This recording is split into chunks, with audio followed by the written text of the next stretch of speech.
I'm Marley, 36, female. Growing up wasn't the easiest journey for Cora and me. Our parents passed away when we were very young, and I had to step into the role of being a parent to my younger sister. It was a responsibility I took on with pride and determination. I had to be strong for her, and I never wanted Cora to feel like she was alone in this world. I remember the days when I was a waitress struggling to make ends meet while taking care of my sister. It was during that time I met Andreas. He was charming, kind, and we hit it off instantly. We exchanged numbers and started dating when I was 24, and everything felt perfect. Life seemed to be taking a turn for the better, and I felt like I could finally provide for my sister and give her a safe, stable home with the help of my boyfriend. But it didn't take long for the cracks in our relationship to start showing. You see, Cora knew about Andreas, and they would often hang out together. I watched as Cora playfully flirted with him, and my heart ached, but I tried to ignore it. I couldn't bear the thought of making a fuss. Cora was used to getting herself into trouble, with arrests for petty crimes like being drunk in public and public indecency. Despite the warning signs, I couldn't help but condone her actions. I still saw her as the little girl I needed to protect, the sister who depended on me. Andreas would often tell me that I was too lenient, too forgiving of her antics. He said I needed to let Cora grow up and stand on her own 2 feet, but I couldn't bring myself to do it. Time flew by, and when I turned 30, Andreas finally popped the question. We had a lovely wedding, and for a while it seemed like everything was falling into place. We were excited to start our married life together, and it was time for me to move in with Andreas. However, the idea of me moving in with him didn't sit well with Cora. She was hesitant and didn't want to be alone, especially because she couldn't hold down a job or maintain a stable life on her own.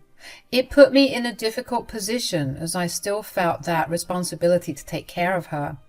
My heart ached for my sister, and I wanted to make sure she was okay. But Andreas had a different perspective. He firmly believed that we needed to focus on our marriage without any distractions or added responsibilities. He urged me to be more assertive and put my foot down, setting boundaries and prioritizing our relationship. He insisted that he didn't fully understand the complexities of our past, but stressed that we needed to put our marriage first. I struggled with the decision, torn between my loyalty to my sister and my love for Andreas. But as our arguments continued, I realized I had to choose.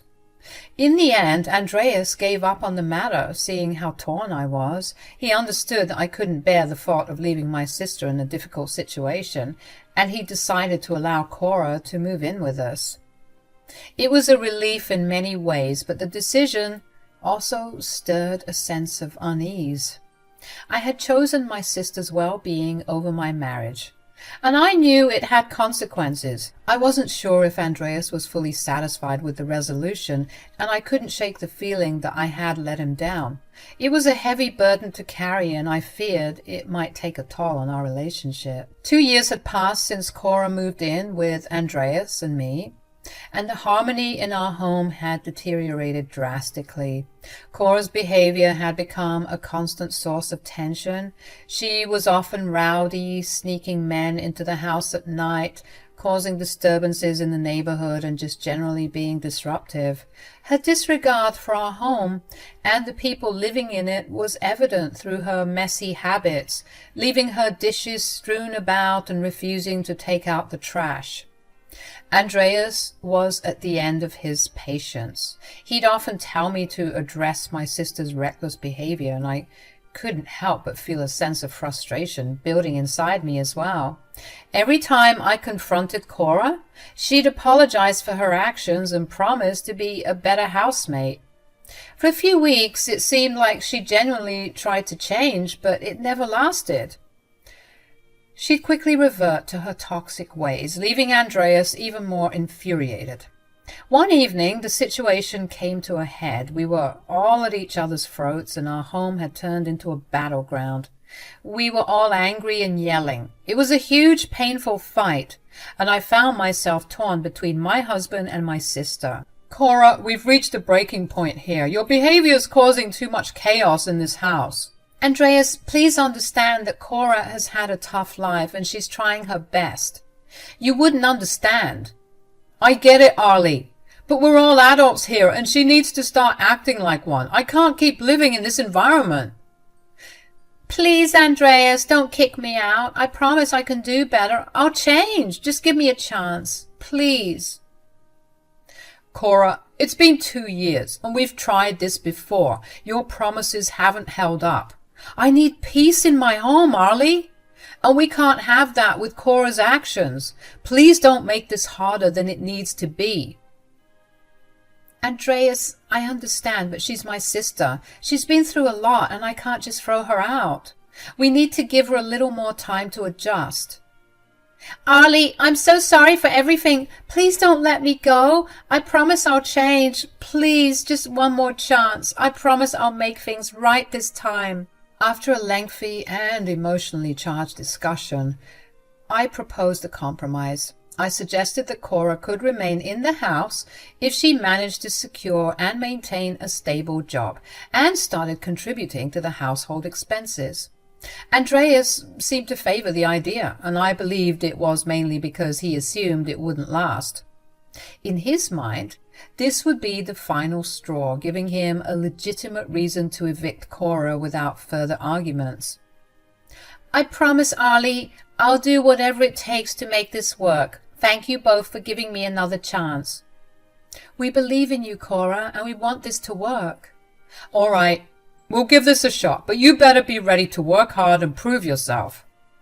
Thank you, Andreas, and I think it'll be a great idea if you take Cora on at the shop. It's a way for you two to bond and get to know each other. We all need to work on our relationships. I don't like that idea, but I'll give it a try. But, Cora, you better be prepared to work hard. Thank you both so much. I promise I won't let you down. We can make this work. For the next month, life seemed to be on an upswing. Cora was learning the ropes at the mechanic shop, being less reckless and helping out more around the house. Andreas, though initially skeptical, was becoming more patient. And the tension between him and Cora was gradually easing. It was a time of relative peace for all of us. As a couple of months passed, I couldn't shake the uncomfortable feeling that something was amiss. It became increasingly apparent that Cora and Andreas were growing closer, much more than I had initially anticipated. At first, I brushed off my discomfort, reminding myself that it was my own desire for them to get along that had set this course of events in motion. However, I couldn't help but notice that their interactions seemed to take on a different tone. It became evident to me that Andreas was not just being friendly with Cora. He was reciprocating her flirtatious behavior. One night, I decided to address this with my husband, hoping for reassurance. I expressed my feelings, explaining that his behavior was making me uncomfortable. In response, Andreas argued that I was being hypocritical, questioning why I had never told Cora to stop when I had encouraged their newfound friendship. This accusation left me second-guessing myself, wondering if I was indeed overreacting. The next day, I gathered the courage to talk to Cora about her flirtatious behavior. I explained how her actions made me feel, but instead of understanding my concerns, she dismissed them. Cora insisted that I was overreacting and needed to be grateful that she and Andreas were now friends, instead of enemies. It was as if my concerns were invalid and I was being unreasonable. Cora, I've noticed that you and Andreas have been getting quite close lately. I just want to express how it's making me uncomfortable. Arlie, you're totally overreacting. It's not a big deal. We become friends, and that's a good thing. But it's not just friendship, Cora. I've seen the flirting and the playful interactions. It's making me feel like I'm being pushed aside. Come on, sis. You know I've always been a bit flirtatious, and Andreas is just being friendly back. Besides, it's better for us all to get along. I know you're a flirt, Cora, but this feels different. It's creating tension between Andreas and me. I need you to tone it down. You're blowing this out of proportion, Arlie. You've always taken care of me, and now you're happily married. It's time for me to have some fun and not be a burden on you. Cora, it's not about being a burden. It's about boundaries. I just need you to respect the boundaries in our relationship. It's causing issues between Andreas and me. Despite my growing discomfort, I chose to drop the issue, even though I couldn't help but harbor a budding resentment towards both Andreas and Cora. The situation was further complicated by the fact that Cora was now working for Andreas, and I no longer liked the idea of her being in such close proximity to him. I suggested that Cora find a new job, but she refused, claiming that she enjoyed her current position. Our discussions on this matter often ended in heated arguments, and when I turned to Andreas for support, he questioned why I was surprised by Cora's behavior when it had been her nature all along. I felt like I was being isolated and misunderstood in my own home. I was at work when I got the call. My neighbor sounded panicked, telling me there was a fire in our house and that she had already called the fire department. But she was afraid that Andreas and Cora might still be inside. The world seemed to spin and my heart raced with fear. I rushed back home, leaving my bewildered customers behind. When I arrived, I saw smoke coming from our charred home and firefighters fighting the flames. I couldn't see Andreas or Cora anywhere. My mind raced with fear. I approached our neighbor, asking with dread in my voice, "Did they get out? Where are they?" I couldn't bear the thought of them being trapped inside. The firefighters kept me away from the burning house, reminding me that it was too dangerous. All I could do was wait, feeling helpless. As the firefighters battled the flames, each passing minute felt like an eternity. I prayed for Andreas and Cora's safety, berating myself for not being there when they needed me the most. I wished I had done more to mend the growing rift between us. Finally, I saw Andreas, and he was being pulled out on a stretcher and covered in severe burns. I almost couldn't recognize him. I started screaming and wailing, asking how any of this could be possible. I asked the other firefighters about my sister, and they looked at me confused, saying that it was only one person they found in the fire, and that there were no remains or anything suggesting someone was burnt up in the fire. I remained by Andreas's side, the hospital room filled with the sterile scent of disinfectant and the beeping of machines, a constant reminder of his fragile state. Hours passed, feeling like an eternity, my heart aching with worry. The questions kept swirling in my mind, and I couldn't shake the fear that something terrible had happened to Cora.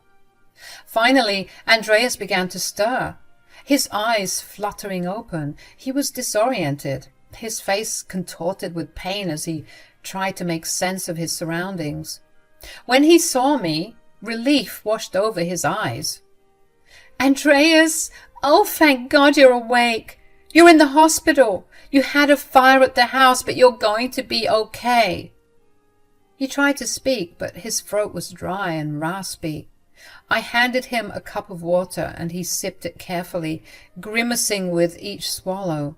Then he looked at me with a furrowed brow, as if he was searching his foggy memory. "Where's Cora? I've been trying to call her, but she's not answering. Do you remember anything? How did the fire start?" Andreas's face darkened with confusion. I don't know. The last thing I remember is spending the day with her and then falling asleep." The fear gripped my heart even tighter. If he had last seen Cora, and now he was in the hospital, it didn't bode well. I felt a rush of desperation and helplessness, not knowing where my sister could be. Andreas's eyelids drooped, and he drifted back to sleep, his frail body in the grip of exhaustion and pain. I stayed with him for a while longer, reassuring myself that he was on the path to recovery. As he slept, I made a decision. I had to file a missing persons report for Cora. It was terrifying to imagine what might have happened to her, especially given her recent behavior. But I had to find her, and I wouldn't rest until I did. She was family, and I couldn't bear the thought of losing her too. As the weeks passed and there was still no sign of Cora, the weight of uncertainty pressed heavily on my shoulders. Andreas was finally being discharged from the hospital, but our lives took a devastating turn. The doctors delivered the grim news that his legs had suffered severe burns, and it was highly likely that he would never walk again. The future we had imagined seemed to crumble before us. Andreas was devastated, and I knew that this would be a challenge we'd face together. Once we arrived in our new apartment that we had to rent out, I was determined to provide the best care for my husband. It was an overwhelming task, juggling his recovery and the persistent absence of my sister, but I would do whatever it took to support Andreas through this trying period.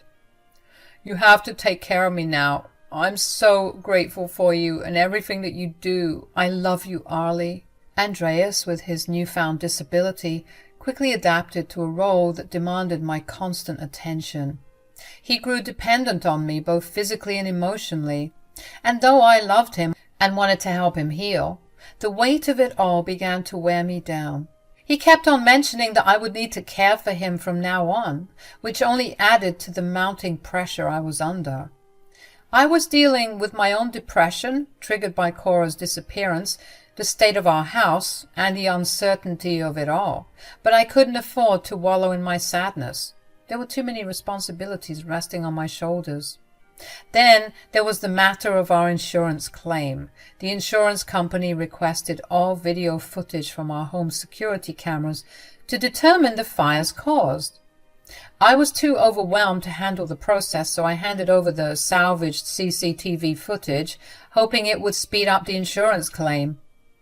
A few days later, I received a call from the insurance company, and their words hit me like a ton of bricks.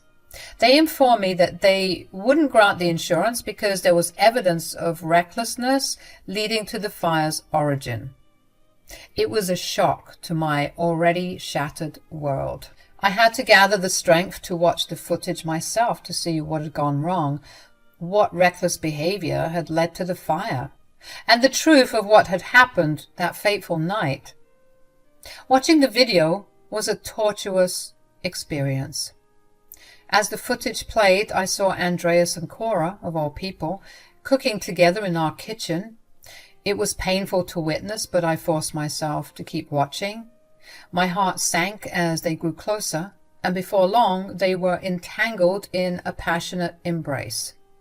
My eyes welled up with tears as I struggled to process the betrayal before me. The scene unfolded further, growing more explicit, and they eventually made their way to our bed. I felt physically sick, but I had to see how deep this betrayal went. I watched with a heavy heart, knowing that I was about to uncover the depths of their deceit. After their intimate encounter, I witnessed Cora getting some coffee for Andreas, but my stomach turned when I saw her crushing his sleeping pills into it.